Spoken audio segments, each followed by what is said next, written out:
9장 삶의 목적에 깨어나기. 무엇을 하는가가 아니라 누구인가. 내면의 목적에 관한 대화.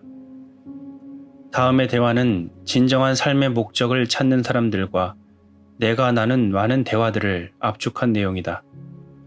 이 대화들과 당신의 내면 깊은 곳의 존재가 공명하고 그 존재를 표현한다면, 당신의 내면적인 목적과 일치한다면 그것은 진실한 것이다. 내가 사람들의 관심을 먼저 그들의 내면적인 목적, 가장 주된 목적으로 이끄는 이유가 그것이다.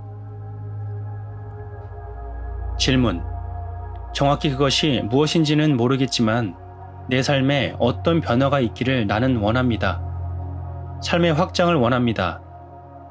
무엇인가 의미 있는 일을 하고 싶고 그렇습니다. 풍요와 그것을 가져다주는 자유도 원합니다. 무엇인가 중요한 일, 무엇인가 세상을 변화시키는 일을 하고 싶습니다.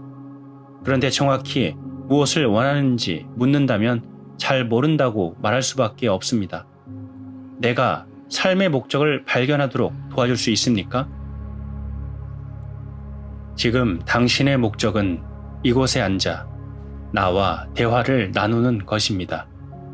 왜냐하면 지금 당신은 이곳에 있고 그것이 바로 당신이 지금 하고 있는 일이기 때문입니다. 당신이 자리에서 일어나 다른 일을 하기 전까지는 말입니다. 그때는 그 다른 일이 당신의 목적이 됩니다. 질문.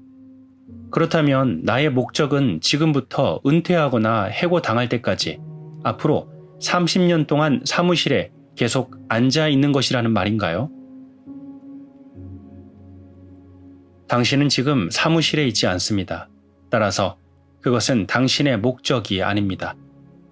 당신이 사무실에 앉아서 무엇인가를 하고 있다면 그 일이 무엇이든 그것이 당신의 목적입니다. 앞으로 30년 동안이 아니라 지금의 목적입니다. 질문. 내 생각에는 약간의 오해가 있는 것 같습니다. 당신이 말하는 목적이란 자신이 지금 하고 있는 일인 것 같습니다. 내가 말하는 목적은 삶 전체의 목적, 내가 하는 일들을 가치 있는 것으로 만들어주는 크고 의미 있는 목표, 인생의 차이를 가져다주는 어떤 것입니다. 그것은 사무실에서 서류를 만지작거리는 것이 아닙니다. 나는 그것만은 알고 있습니다. 당신이 순수한 있음을 알아차리지 못하는 한, 당신은 오직 행위와 미래의 차원에서만, 즉, 시간의 차원에서만 의미를 계속 추구할 것입니다. 그곳에서 의미와 만족을 발견한다 해도 그런 것들은 언젠가는 소멸되거나 속임수였음이 드러납니다. 예외 없이 그것들은 시간과 함께 파괴되기 때문입니다. 시간 차원에서 우리가 발견하는 의미들은 어떤 것이든 단지 상대적이고 일시적으로만 진실입니다. 예를 들어 아이를 키우는 것이 당신의 삶에 의미를 준다고 가정해 봅시다. 그런데 아이가 더 이상 당신을 필요로 하지 않거나 혹은 당신 말에 더 이상 귀 기울이지 않는다면 그 의미에 무슨 일이 일어날까요? 만약 다른 이들을 돕는 것이 당신의 삶에 의미를 준다면 당신의 삶이 계속 의미 있는 것이 되고 스스로에 대해 좋은 느낌을 갖기 위해서는 당신보다 상황이 나빠지는 사람들에게 의존하게 될 것입니다. 만약 어떤 일에 뛰어나거나 승리하거나 성공하려는 욕망이 당신에게 의미를 준다면 결코 승리하지 못하거나 어느 날 연속적인 성공이 막을 내린다면 어떻게 되겠습니까? 언젠가는 분명히 그렇게 될 것입니다. 그렇게 되면 당신은 상상이나 기억에 의존해 살아갈 수밖에 없습니다. 그곳은 당신의 삶에 몸이 건조한 의미만을 가져다주는 매우 불만족스러운 장소입니다. 어떤 분야에서든 성공이 의미가 있는 것은 다른 수백, 수천만 명이 실패하기 때문일 것입니다. 따라서 당신의 삶이 의미를 갖기 위해서는 다른 사람들의 실패가 필요하게 됩니다. 타인을 돕는 것, 아이를 키우는 것, 어떤 분야에서든 뛰어나려고 노력하는 것이 가치 없다고 말하는 것은 아닙니다. 많은 사람들의 경우 그러한 일들은 그들의 중요한 외부적인 목적입니다.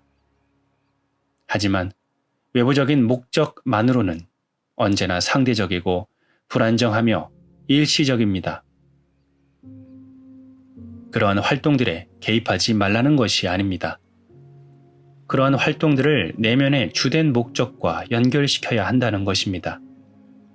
그래서 당신이 하고 있는 일에 더 깊은 의미가 흘러갈 수 있도록 해야 한다는 것입니다. 당신의 주된 목적과 일치된 삶을 살아가지 않는다면 어떤 목적을 찾아낸다 해도 설령 그것이 지상에 낙원을 건설하는 일이라 할지라도 모두가 에고의 일이 되거나 아니면 시간과 함께 파괴될 것입니다. 머지않아 그것은 당신을 고통으로 인도할 것입니다.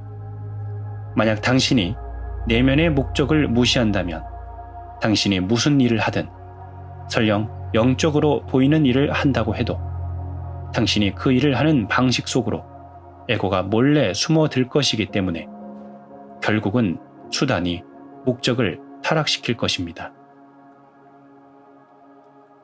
지옥으로 가는 길은 좋은 의도들로 포장되어 있다라는 격언은 이 진리를 가리킵니다.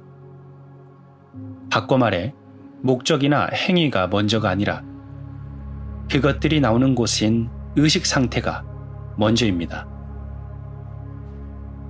당신의 주된 목적을 성취하는 것은 새로운 현실, 새로운 지구를 건설하기 위한 토대를 놓습니다. 일단 그 토대가 놓이면 당신의 외부적인 목적은 영적인 힘으로 가득하게 될 것입니다. 당신의 목적과 의도들이 우주의 진화 충동과 조화를 이룰 것이기 때문입니다. 생각과 알아차림의 분리, 그것이 당신의 주된 목적의 핵심이며 그것은 시간의 무효화를 통해 일어납니다. 물론 우리가 여기서 말하는 것은 약속을 정하거나 여행 계획을 세우는 것 같은 실질적인 목적을 위한 시간 사용에 대한 것이 아닙니다. 시계의 시간이 아니라 심리적인 시간을 말하고 있는 것입니다. 심리적인 시간이란 삶의 충만함을 발견할 수 없는 미래에서 찾으려 하고 그것에 접속하는 유일한 지점인 현재의 순간을 무시하는 마음속 깊이 뿌리내린 습관입니다. 지금 당신이 하고 있는 일, 지금 당신이 있는 곳을 삶의 주된 목적으로 바라볼 때 당신은 시간을 무효화시키는 것입니다. 이것은 크나큰 힘을 불어넣습니다. 자신이 하는 일 속에서 시간을 무효화시킬 때 당신의 내면적인 목적과 외부적인 목적이 존재와 행위가 연결됩니다. 시간을 무효화시킬 때 당신은 에고를 무효화시키게 됩니다. 무엇을 하든 당신은 특별히 잘하게 됩니다. 행위 그 자체에 온 관심의 초점이 모아지기 때문입니다. 그때 당신의 행위는 의식이 이 세상으로 들어오는 통로가 됩니다. 이것은 무엇일까요? 이것은 전화번호부를 넘기거나 방안을 걷는 일처럼 가장 단순한 행위일지라도 당신이 하는 일 속에 깊이가 있음을 의미합니다. 전화번호부를 넘기는 주된 목적은 전화번호부를 넘기는 일입니다. 2차적인 목적이 전화번호를 찾는 것입니다. 방 안을 걷는 주된 목적은 방 안을 걷는 일입니다. 2차적인 목적은 방 반대편에서 책 한 권을 꺼내 드는 일입니다. 그리고 당신이 그 책을 집어 드는 순간 그것이 당신의 주된 목적이 됩니다. 앞에서 말한 시간의 역설을 기억할 것입니다. 당신이 무엇을 하든 시간이 걸리지만 그것은 언제나 지금입니다. 그러므로 당신의 내면적인 목적이 시간을 무효화시키는 반면에 외부적인 목적은 반드시 미래를 필요로 하며 시간 없이는 외부적인 목적 존재할 수 없습니다. 하지만 그것은 언제나 2차적입니다. 당신이 불안과 스트레스를 느끼는 것은 이미 외부적인 목적이 지배적이 되어 내면적인 목적을 시야에서 놓쳐버린 것입니다. 당신의 의식 상태가 주된 것이며 다른 모든 것은 2차원적인 것임을 잊어버린 것입니다.